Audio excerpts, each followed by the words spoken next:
Cara a cara, platicando el día de hoy con Francisco Santana y Andrés Barba, internacionalistas de la UNIVA, sobre el tema de la crisis de los niños migrantes en los Estados Unidos, estos niños que están ya pues, en bases militares. Nos platicaban Francisco y Andrés en calidad de espera, a ver en qué momento pues deciden hacer algo con ellos, que lo más probable es que son candidatos a que sean deportados, regresados a sus países de origen. La mayoría de ellos son centroamericanos. Pero ¿qué papel juega México? O sea, ¿qué responsabilidad, qué puede hacer México? México es el lugar por donde están pasando, están entrando por la frontera sur y están transitando a lo largo de todo el territorio mexicano para llegar a los Estados Unidos.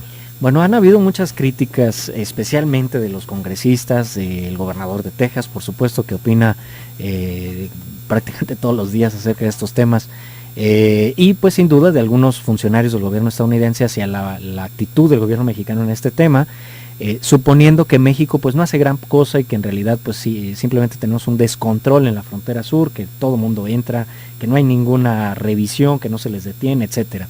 Y la prueba para ellos es, que es una muy sólida, por cierto, es que ya son 52,000 menores de edad centroamericanos los que han logrado llegar, señal de que pues a esos 52,000 no ha habido filtro que los detenga en México. Pero bueno, así como para ellos es muy complicado, creo yo, deportar a 52,000 niños, más el resto de los migrantes que llegan, adultos de Centroamérica, Sudamérica, de México, pues imagino que también para las autoridades mexicanas ha sido complicado detener a la mayoría o digamos a una parte importante de todos estos migrantes que llegan al país. Hace poco salía un reportaje en un diario mexicano aquí de circulación nacional, algunas cifras del número de detenidos por parte del Instituto Nacional de Migración mexicano, por supuesto, de los migrantes centroamericanos. Y decía estas cifras que pues más o menos deportamos a los mismos o a veces hasta más migrantes centroamericanos que los que deportan los propios Estados Unidos. Entonces decía, bueno, entonces esto pone en duda un poco el hecho o esta afirmación que hacen en Estados Unidos de que México no hace gran cosa. La tolerancia mexicana. Exactamente, ¿no? Ahora, los discursos que escuchamos, Francisco, por parte de las autoridades mexicanas van muy enfocadas al combate a las mafias que cruzan estos niños, a cerrar la frontera, etcétera. Ese es el camino, porque pues también para nosotros es una crisis humanitaria, ¿no? Claro. Bueno, realmente no digo que no exista, pero los mensajes mediáticos del gobierno mexicano no van tanto en el sentido de cerrar fronteras, sino en el sentido de darles una más seguridad a los que están de paso, ¿sí? ¿En qué consiste eso? Bueno, obviamente en tratar de evitar que sufran lo menos posible los ataques de estas mafias mexicanas que están aquí, ¿no? Que incluso pues se valen de las extorsiones, y que ya mencionaba Andrés que fue de alguna forma el motivo por el que cambiaran de ruta, ¿no? La inseguridad que se vivía en algunas zonas del norte de México.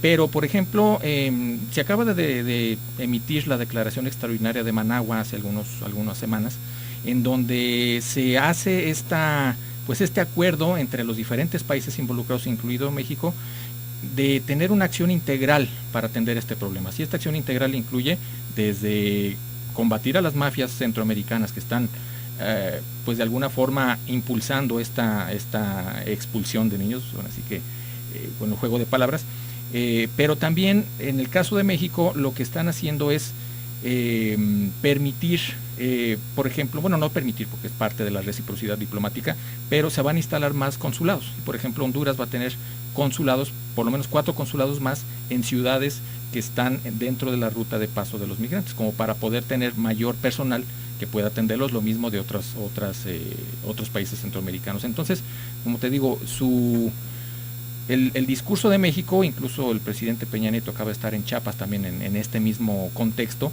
es más de darle un trato digno a los que pasan, no tanto de cerrar fronteras, ¿no? De demostrarse pues el policía que no te deja pasar, ¿no? Tratando de buscar una mejor calidad de vida, pero habrá que ver si esto realmente es lo que sirve, ¿no? Para evitar. A lo mejor alienta más a la larga, ¿no? El hecho de que se quieran cruzar, porque a fin de cuentas no es ir a la raíz del problema. La raíz del problema está en lo económico, está en lo social, está en la seguridad, y tampoco es un problema, digo, seríamos ingenuos si pensamos que se va a resolver de la noche a la mañana, pero se tiene que hacer un plan de acción pues a corto, mediano y largo plazo para tratar de que 5 o 10 años ya no hablemos pues de este tipo, o sea, que quedan en anécdota, ¿no? Simplemente esta crisis, ¿no?, que saltó en estos días. Ahora, ese es el discurso del gobierno mexicano. El discurso del gobierno mexicano es ayudar a los migrantes a que tengan un paso digno por el país, por nuestro país, hasta que lleguen al destino que están esperando. Incluso los controles de visas pues se han flexibilizado de cierta forma para ellos, etcétera. Pero si son ciertas estas cifras o estos datos del Instituto Nacional de Migración, que revelaba, como mencionaba hace un minuto, de un diario de circulación nacional, pues entonces, pues este es el discurso, pero en la práctica, digamos, en la operación del gobierno mexicano, de las agencias de control migratorio, pues también hay un activismo muy fuerte para contener en lo posible a esta oleada de migración centroamericana y deportarla a sus países. Ahora, hay una diferencia importante. México, para ir a tono con este discurso, México no está poniendo una muralla en la frontera entre Chiapas, Tabasco, Campeche con Guatemala y Quintana Roo con Belice. No estamos construyendo muros, no estamos constituyendo una policía fronteriza como la tienen los Estados Unidos. No estamos tomando esas políticas. Sin embargo, lo que hace el Instituto Nacional de Migración ahora es que los controles fronterizos sí existen en la frontera, pero sobre todo existen algunos kilómetros más adentro del territorio mexicano. Entonces uno puede, por ejemplo, llegar ilegalmente a la ciudad de Tapachula, pero ya no va a llegar uno a Tuxtla Gutiérrez, ¿no?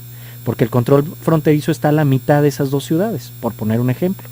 Entonces esto hace que las detenciones sean más discretas, por lo menos para los medios o para la gente que está tratando de estudiar esto, porque uno cuando quiere analizar estos fenómenos pues se va a la frontera. Claro, la línea. Exactamente. La línea. Y ahí uno ve pues que la gente va y viene y sin ningún problema. Cruzan en llantas, ¿no? Exactamente. Yo he estado en la frontera con Guatemala, en los bordes del río Suchiate, y en otras partes más arriba, en los altos de Chiapas, y sí, efectivamente la gente va y viene como si fuera pues una calle básicamente, ¿no? Una trajinera en Xochimilco, o sea, va y viene en lanchas, en pequeños botes, y sin ningún control de ninguna autoridad. Sin embargo, sí se nota cuando ya uno va manejando por las carreteras en Chiapas, que hay una mayor cantidad de agentes migratorios mexicanos que está deteniendo vehículos, deteniendo sobre todo autobuses de pasajeros para hacer estas revisiones, ¿no? Ahora, esto no minimiza ni deja de lado el gran problema de la migración. O sea, están todos los demás migrantes que están queriendo cruzar, ¿no? Y son centroamericanos y también mexicanos, y sigue ese movimiento y siguen en manos de mafias, y esto sigue y siguen creciendo, ¿no? Sí, efectivamente, pues, o sea, estamos hablando sobre todo de la crisis de los menores de edad centroamericanos, y particularmente estos tres países. Aquí no hemos hablado, por ejemplo, de Nicaragua o de Colombia o de Ecuador, por ejemplo, que también es un expulsor de migrantes muy fuerte, o de Colombia incluso ahora hasta de Venezuela, ¿no? Pero es una migración un poco diferente, exactamente, de clases medias, que llegan en avión, en las pocas rutas que le quedan, por cierto, pero hay además el grupo de adultos centroamericanos de estos países y de otros que también siguen llegando a los Estados Unidos y que incrementan este número y este volumen de migración indocumentada en el país. Hay cifras, yo sé que mi colega Francisco es un gran estudioso de los Estados Unidos y está siempre muy atento de las cifras del Pew Center, del Pew Hispanic Center, particularmente en el caso de la migración, que es esta ONG o este centro académico de estudios, think tank famoso en Washington, que estudia mucho, saca muchas estadísticas de los fenómenos migratorios o de opinión pública en muchos temas, pero yo recuerdo uno en particular que decía, por ejemplo, que salió a la luz pública en el 2011, si no me equivoco, que decía que ese año, en 2011, era la primera vez en 40 años en que la tasa de migración de México a Estados Unidos estaba en 0.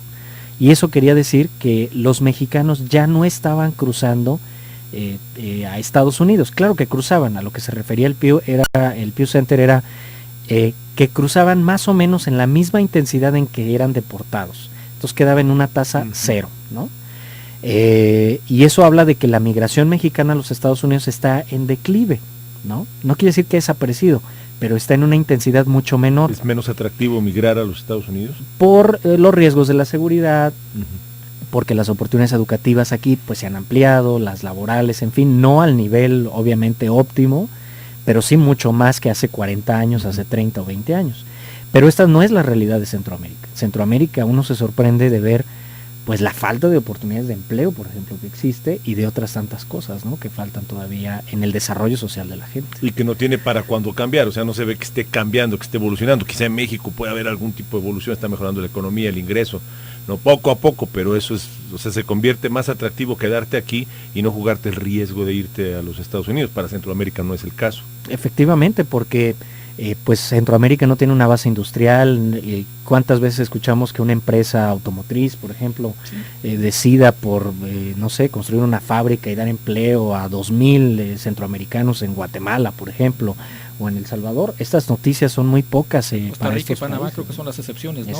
Pero de ahí en fuera sigue siendo una zona muy poco adelantada, ¿no? En cuestiones económicas, ¿no? Muy estrangulada, ¿no? Exacto.